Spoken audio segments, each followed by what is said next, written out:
Actually आज सुबह सुबह एकाएक मोतिहारी का प्लान बन गया, तो अभी हम लोग मोतिहारी के लिए निकले हैं। 6 बजे मैं घर से निकला था, अब 7 बजने वाला है। हम लोग अभी परसा बाज़ार पहुंच रहे हैं। परसा बाज़ार पहुंच के चाय पियेंगे हम लोग, वहाँ कुछ नाश्ता करेंगे, उसके बाद आगे की ट्रिप स्टार्ट होगी। कल रात तक दोस्तों मोतिहारी का कोई प्लान नहीं था, एकाएक सुबह में हम लोग का प्लान बना मोतिहारी जाने का। मोतिहारी जाने के लिए पटना से 2 रूट है, एक वाया मुजफ्फरपुर भी जाते हैं और एक इधर से परसा अमनौर होते हुए भी जाते हैं। हम लोग परसा अमनौर होते हुए निकल रहे हैं, क्योंकि बीच में रास्ते में भी हम लोग को कुछ काम है, इसलिए। अगर आप लोग इस रास्ते से गए हैं मोतिहारी तो कमेंट करके बताइए कि हाँ कौन सा रास्ता ज़्यादा कंफर्टेबल या कन्वीनियंट होता है जाने के लिए, कैसा ट्रैफिक कम मिलती है। हालांकि मैं मुजफ्फरपुर से भी गया हूँ, तो वहाँ तो ट्रैफिक कम है, डायरेक्ट 4 लेन। ये थोड़ा सा बाजार होते हुए रास्ता जाता है, तो यहाँ ट्रैफिक थोड़ा मिलता है, बट काम है वहाँ मोती रास्ते में हम लोग को, तो वैसे होते हुए जा रहा है। क्लियर मिल रहा है दोस्तों। अब देखिए आगे क्या होता है। अभी थोड़ी देर में हम लोग परसा बाजार पहुँचेंगे, वहाँ का भी मैं आपको दिखाऊंगा। परसा बाजार की मिठाई सुना मैंने बहुत फेमस है, तो वहाँ हम लोग हो सकता है मीठा खाएं हम लोग और चाय पियेंगे और फिर निकलेंगे वहाँ से। ड्राइव कर रहे हैं सुनील नाम है इनका, आई के सुनील जी। तो अभी हम लोग देखिए रास्ते में हैं, पहुँच रहे हैं। परसा पहुँचते हैं तो फिर मैं आपको दिखाता हूँ दोस्तों, वहाँ हम लोग चाय नाश्ता करेंगे। दोस्तों हम लोग परसा बाजार पहुँच रहे हैं। देखिए मैं परसा बाजार आपको दिखाता हूँ। परसा बाजार में पहुँच गया। यहाँ हम लोग चाय पियेंगे, फेमस दुकान है जहाँ की मिठाई भी अच्छी होती है और चाय भी अच्छा होता है। हम लोग अब वहाँ पहुँच रहे हैं। ये देखिए दोस्तों परसा बाजार का बोर्ड लगा हुआ। ये तो अगर आप 10 बजे के बाद परसा बाजार क्रॉस करेंगे ना, तो यहाँ की बाजार की जो स्थिति होती है ना, बहुत मुश्किल होता है चलना दोस्तों, क्योंकि बहुत ट्रैफिक होती है यहाँ, बहुत ट्रैफिक। काफ़ी डेंस पॉपुलेटेड बाजार है यहाँ का, बहुत भीड़ होती है, तो बहुत रश होता है। क्योंकि अभी सुबह सुबह है तो बाजार अभी खाली मिल रहा है। ये देखिए बहुत अच्छा मंदिर है यहाँ का। मैं जब इधर से गुजरता हूँ तो ज़रूर रुकता हूँ इस मंदिर पे, बहुत मज़ा आता है। काफ़ी अच्छा फील होगा अगर आप यहाँ रुकेंगे तो। इस मंदिर के जस्ट बगल में ही वो वाली दुकान है जिसकी मैं बात कर रहा था, वहाँ हम लोग, ये देखिए चाय के लिए लोग वहाँ इकट्ठे होना शुरू हो गए। हम लोग वहाँ पहुँचेंगे।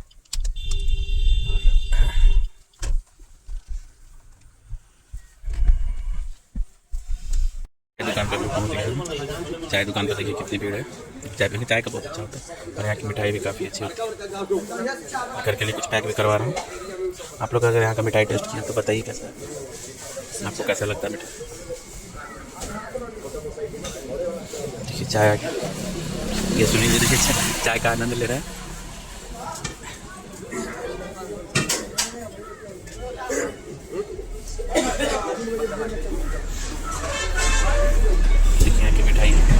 ये गुल्ला वाला रसगुल्ला, बचपन भी बोलते हैं, गुलाब जामुन, ये रबड़ी, कलाकंद,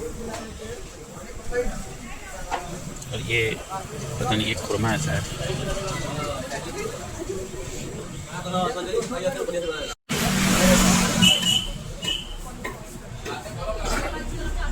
देखिए हम और हमारे चाय का आनंद ले रहे हैं। कैसा लग रहा है चाय? कैसा है चाय? चाय कैसा लगा आपको? चाय बहुत बढ़िया है, बहुत अच्छा है ना। तो ये यहाँ का गुलाब जामुन काफ़ी टेस्टी होता है। ये होता है भैया जाके तो वाला चाय पी लिया। इतनी वो मिला रहे इनको वही बोले बदला बदली चल रहा है।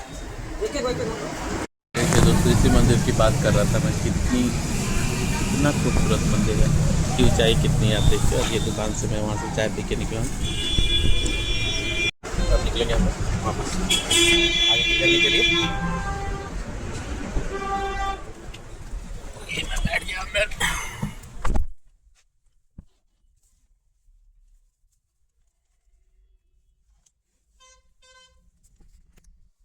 सीट बेल्ट लगाना जरूरी है दोस्तों, क्योंकि इससे अपनी सुरक्षा होती है।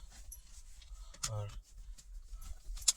इसके आगे भी अगर एयर बैग वाली सुरक्षा आपको चाहिए तो वो भी आपको तभी मिलेगी जब आप सीट बेल्ट लगाए होंगे। तो अभी मेरे फ्रेंड थोड़ा कुछ पर्सनल काम के लिए गए हैं, आप समझ रहे होंगे मैं किसकी बात कर रहा हूँ। उसके बाद वो आता है तो हमारी ट्रिप आगे स्टार्ट होगी। दोस्तों यहाँ की मिठाई, जो मैं परसा की बात करते हैं, यहाँ की मिठाई, सारी मिठाई की क्वालिटी काफ़ी अच्छी होती है। मैं जब भी इधर से गुजरता हूँ ना, तो यहाँ मिठाई ऐसा टेस्ट करता हूँ, तो सारी मिठाई का टेस्ट अच्छा होता है। चाहे मैंने दिखाया आपको कलाकंद, रबड़ी, गुलाब जामुन, स्पंज जो उजला वाला रसगुल्ला था वो, सबके टेस्ट मुझे काफ़ी अच्छे लगते हैं। और जब भी मैं यहाँ रुकता हूँ, अगर आप लोग में से कोई यहाँ पे मिठाई टेस्ट किया हो, जिनको मिठाई पसंद है, तो कमेंट करके बताइए कि हाँ सो यहाँ की मिठाई कैसी लगती है आपको। और अगर इस रूट में या इस रास्ते में कई और दुकान है जो आप मुझे रिकमेंड करना चाहते हैं कि सर कभी इधर जाइए तो यहाँ का टेस्ट कीजिए, काफ़ी अच्छा लगेगा, मेरे कोई दोस्त, तो मुझे बता सकते हैं कि हाँ भैया यहाँ का मिठाई काफ़ी अच्छा है, या फिर यहाँ का समोसा या यहाँ का कोई भी चीज़ काफ़ी अच्छा टेस्ट कीजिए, तो हम ज़रूर उसको एक्सप्लोर करेंगे जब हम निकलेंगे अगले ट्रिप पे कहीं। तो देखिए हम लोग निकल गए हैं अगले ट्रिप के लिए। मेरे फ्रेंड आ गए अपना प्राइवेट काम करके, तो हम लोग निकल रहे हैं। आगे रास्ते में आपसे मुलाकात होती रहेगी। चलिए निकलते हैं फिर मोतिहारी पहुँच के, या उससे पहले कुछ नई चीज़ें मुझे देखने को मिलती है या कुछ वैसा मुझे खाने को या देखने को मिलता है तो मैं ज़रूर आपके साथ शेयर करूँगा। ये देखिए परसा बाजार हम लोग छोड़ रहे हैं और आगे पहुँचेंगे। यहाँ से दोस्तों हम लोग मुड़ते हैं दोस्तों अमनौर के लिए। परसा से सोनो बाजार हम लोग पार करेंगे, आप लोग जानते होंगे, और वहाँ से हम लोग मुड़ेंगे अमनौर के लिए, अमनौर दरैया वैसे होते हुए हम लोग निकलेंगे मोतिहारी के लिए। तो ये देखिए दोस्तों हमारी गड्डी आगे निकल चुकी है। अभी हम लोग गंडक पे पुल पार कर रहे हैं, गंडक नदी पे बना हुआ ब्रिज पार कर रहे हैं, बढ़ रहे हैं हम लोग सीधे मोतिहारी के लिए।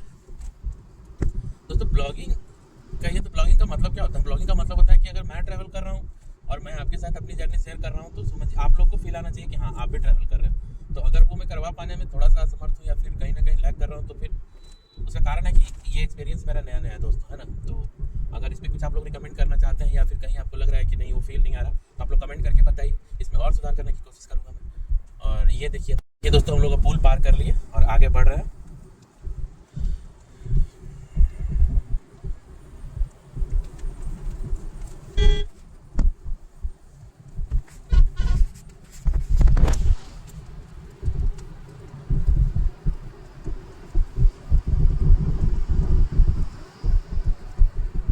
इस रूट से दोस्तों अगर आप लोग कभी गए हैं तो अपना एक्सपीरियंस जरूर कमेंट करके बताइए कि हाँ कैसा रहा एक्सपीरियंस।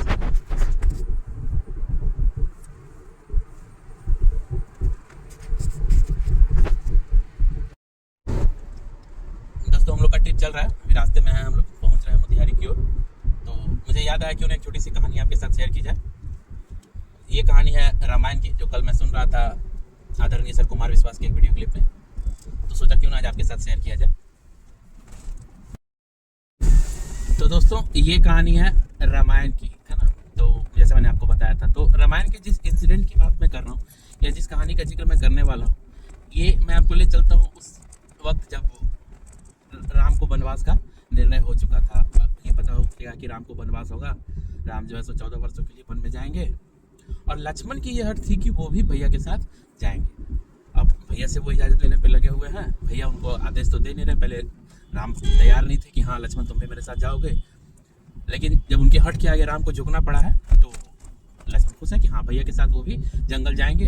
अब लक्ष्मण के सामने ये समस्या थी कि अपने माँ को भी ये बात बता दिया जाए या फिर उनसे आदेश ले लिया जाए। तो लक्ष्मण जाते हैं अपनी माता सुमित्रा के पास आदेश लेने के लिए।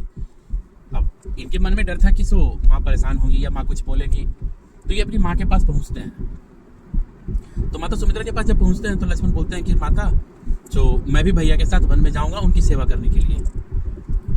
तो इनकी माँ बोलती है कि कोई दिक्कत नहीं है, रेडी है, तैयार थी वो, उनका तो कोई रिएक्शन ही नहीं था, वो रेडी थी।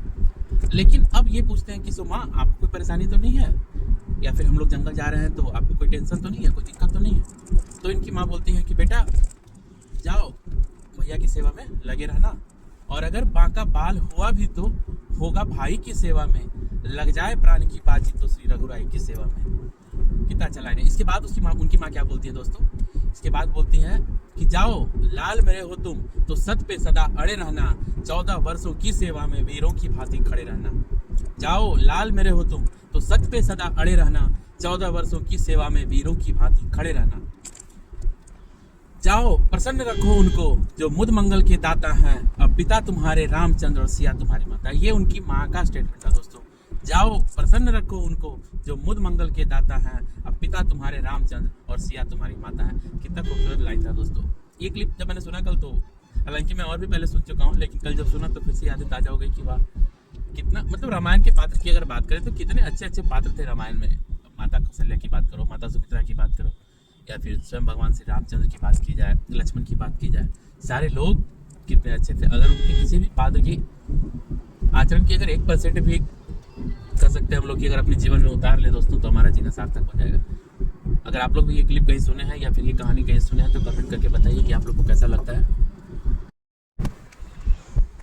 दोस्तों ये जो कहानी मैंने आपको सुनाई ना, ऐसी कितनी अनगिनत कहानियां हमारे रामायण या महाभारत की बात की जाए तो भरी पड़ी है ना, जिसका अगर हम लोग आकलन करके या जिससे सीख के हम लोग अपने जीवन में उसको उतारने की कोशिश करें तो शायद हमारा जीना सार्थक हो जाएगा।